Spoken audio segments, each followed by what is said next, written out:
अनासागरचं येईल मी जहाज आहे आणि नौका आहे भारी नजारा बघायचा का? भारी नजारा बघायचा का? मी आहे तुमचं काम घ्यायचं बाहेरला. मी आहे का आपण बाहेर बघत जा म्हणून.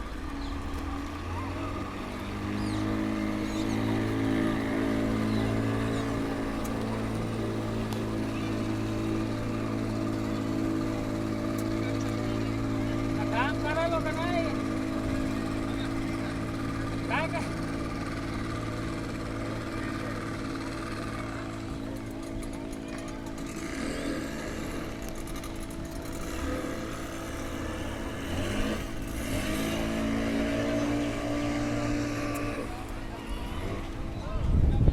अण्णासागर आहे अण्णासागर. आता नावामध्ये बसणार आहे माझा नंबर आला का आला. ही गार्डन